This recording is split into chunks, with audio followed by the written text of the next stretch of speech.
So Marley is a COVID dog in more ways than one. I believe her birthday was June 10th. It's June anyway of 2020. So she was born right in the midst of COVID. We got her about 8 weeks later. She was born in Ohio, and she is a golden doodle. She is, well, let's see, her father, if I recall correctly, was 2/3 poodle, 1/3 golden retriever, and her mother was a 50-50 split between those two. Or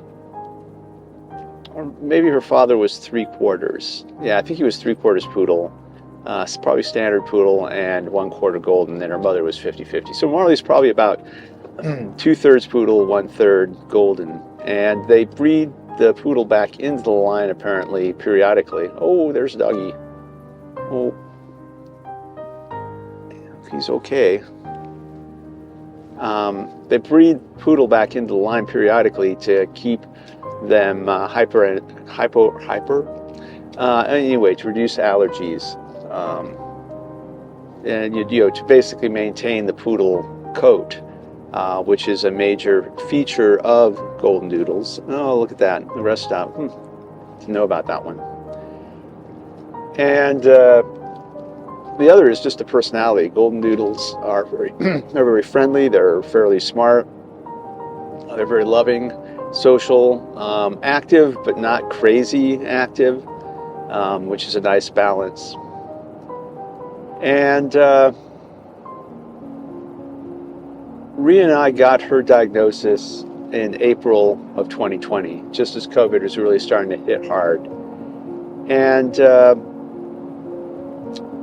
we had dogs most of our lives together, but a few years earlier, our last dog, a border collie, which Rhea loved border collies, but the border collie was named Sadie.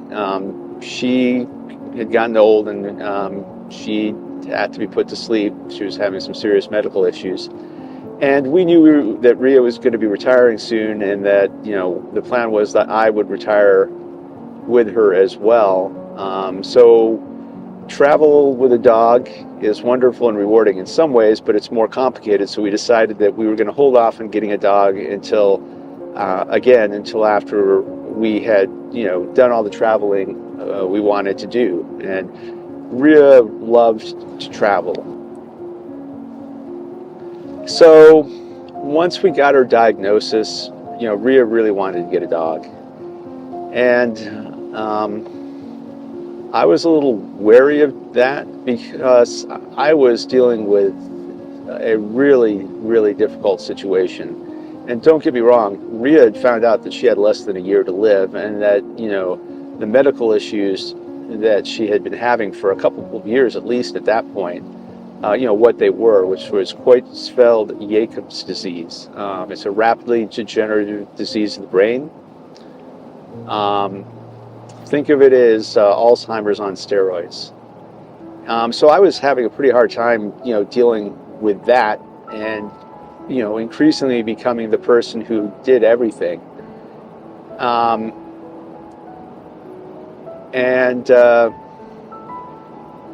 The thought of getting a puppy was not enticing to me. But I gave in, as I should have, even sooner. And we'd actually been scammed via a Facebook deal prior to that for another puppy that probably never existed. Never tried to track those people down, but they cost us quite a bit of money. So went with a legitimate online place at that point. In the midst of COVID, everybody decided they wanted to have a dog, of course. So prices were not inexpensive, but this was a place that had a real, it was credible. And so eventually Marley got flown from Ohio to the southern part, just south of New York City, I think, and which was weird because it would have been faster to drive her there than it ended up being, because somebody picked her up where she got dropped off and then drove all the way to where we were at that point, which was just about 35 miles south of the Canadian border and dropped her off. And, you know, Marley got to spend the next 4 months with Rhea. And Rhea got, you know,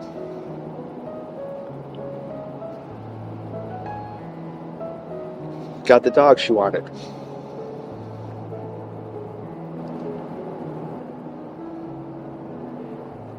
And, you know, that was good. But, you know, Rhea realized, I think, early on that Marley was more my dog than her dog. And it was just because I was so much more involved and so much more capable at that point in the progression of her disease.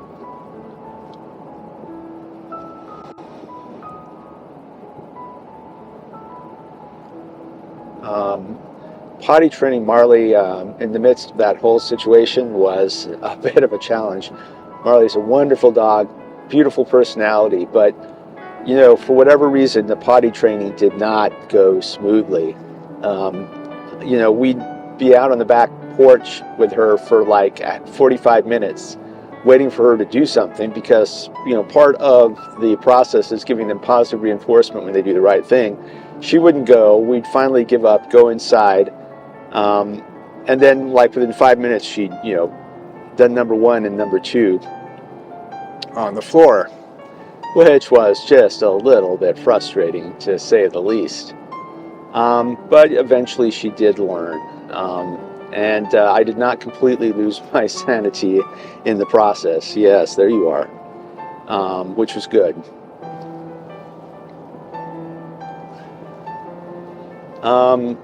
Let's see. So, yeah, you know, Rhea passed in January of 2021. And, you know, there's Marley. Yeah.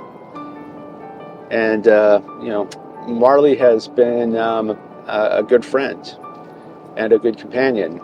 She's just, you know, she's my buddy. She keeps me company.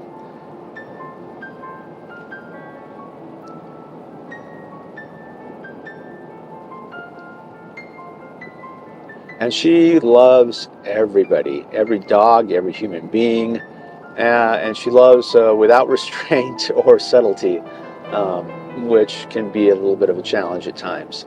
And, you know, most of that really, pretty much all of it actually, is on me.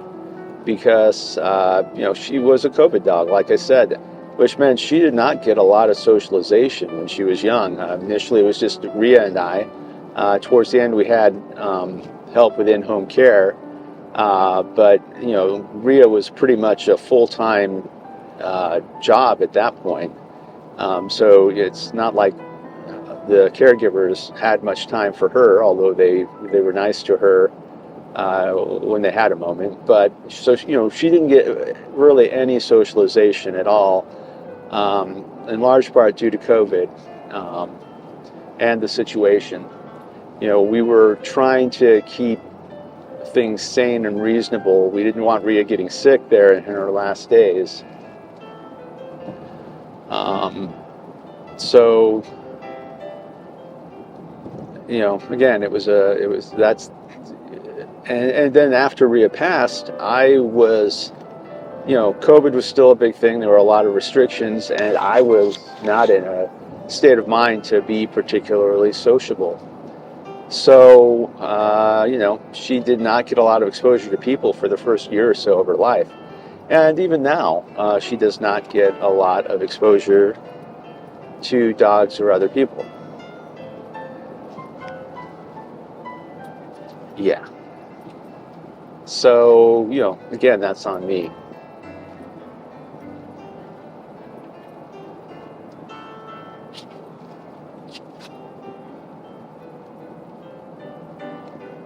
We'd always had border collies, well, I had one Queensland heeler, aka Australian cattle dog. And I, you know, will say that I am so glad that Rhea decided that she wanted a golden doodle instead of a border collie. Border collies are wonderful dogs. They have great personalities. They're so incredibly intelligent. and they're crazy. I mean that in the best possible way. When Rhea and I first got together, she had a border collie named Slipknot, and Slipknot loved to play fetch. You could throw the ball like 1,000 times, and she was up for it, and she would bring the ball back. Marley is a little bit mixed on that. She wants to like fight you a little bit for it. But Slipknot. One day we were someplace. I think it was a school where it had a blacktop surface, and we were playing, fetch with her. And after a while, and it was not hot, so it wasn't that the pavement was hot that day, we realized that she was actually bleeding. The pads of her feet, she'd abraded them enough that she was bleeding. And of course, we stopped immediately, but she was like, what? Throw the ball. I mean, and that's kind of a border collie for you. They are just so energetic, so focused, and a little bit of pain, well, who cares, so not having that sort of level of energy to deal with, for me, particularly, during Rhea's illness and afterwards, was just a good thing. I don't think I could have survived dealing with that level of insanity. Marley is kind of like a happy medium. She pushes me at times to get up and get going, but she's not constantly needing to be on the go like a border collie is. So that was kind of a gift Rhea gave me, in a sense, that she chose a dog that was much better suited to both our situation and what would come after. And I think Rhea's mental facilities at that point were had declined enough that I don't know if she thought about it consciously, but that was the kind of person she was. So I think there's a real chance that yes, she did in fact think about that.